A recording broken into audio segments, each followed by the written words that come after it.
Extrapolating Benham's ideas a century or so out into the future and splicing in my own perspectives, the following scenes depict two potential futures of opposing polarity.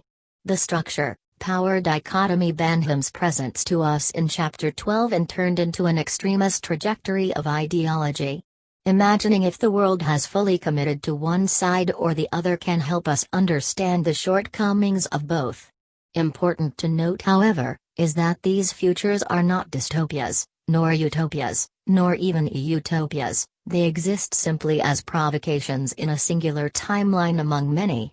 Regardless of the likelihood of any future, we can learn a great deal from their presentation and reflections upon them. Scene 01, The Luddite Future. Robot Voice Radio Alpha welcomes you to the 2060s.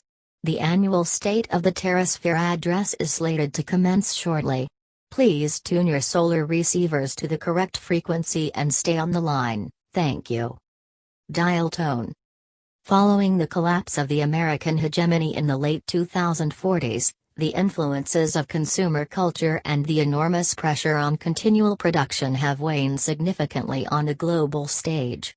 The mega-machine ground to a halt around 2055, proving Rudolph Barrow to be accurate on many different levels regarding his 1987 predictions. Without the economic backing of the debt-secured dollar, the Chinese and European growth engines were crippled, and soon died out entirely. The world's previous major economic, diplomatic, and military powers have all but reverted to subsistence and agrarian lifestyles and is enjoying levels of peace and relative prosperity unfamiliar to 20th century generations. Through a redefinition of the dwelling place, following guidelines set in place by one of the global community's most respected thinkers, Bruno Latour, after the election of Donald Trump in 2016 and the resulting spiraling descent of the American superstate, communities have been able to achieve a sustainable codependence model of living with the local terrestrial beings. A harmonious existence is perhaps too generous, as we have seen continued minor conflicts on the Asian and American continents. However, we have secured the health of our planet through an enormous global effort. It is our pleasure and duty to express our gratitude towards the collective and individual efforts that have returned us to a safe and sustainable relationship with our home. The first group we would like to thank are the literal architects of this revolution. Through diligence, ingenuity, and innovative practices, they managed to cut the 40% of global carbon emissions produced by buildings to near zero over the course of 2 decades. Our worst economic recession to date put their profession into danger in the 2020s, and the international cessation of construction in 2040 threatened to kill it off for good.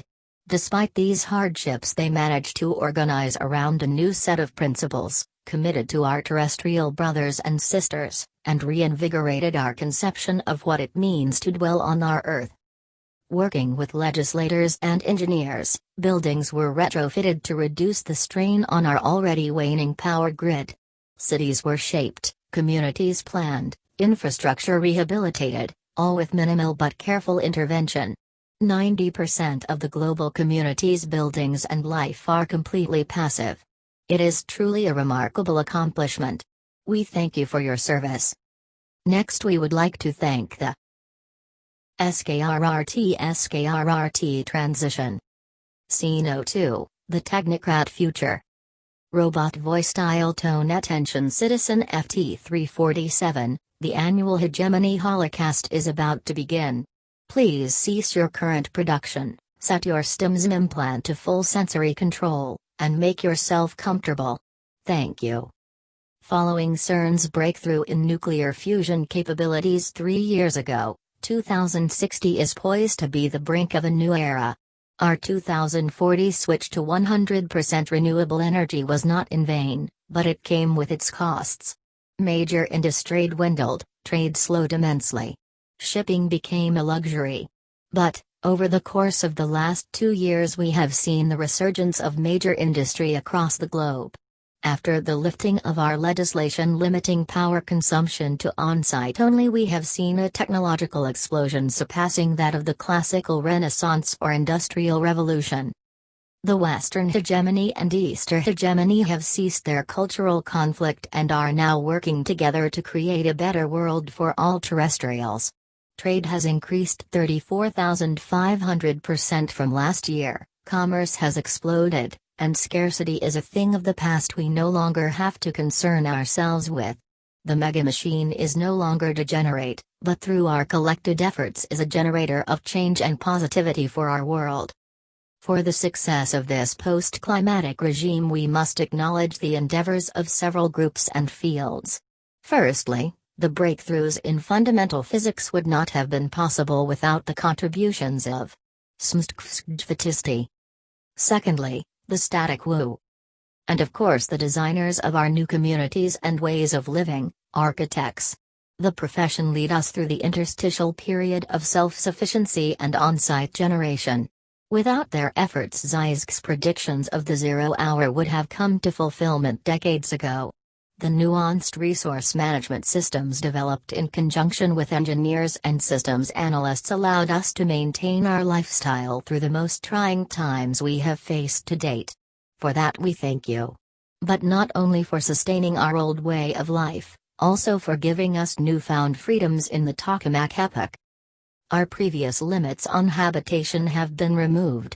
We can, without worry or guilty conscience, live wherever and however and in whatever we so please.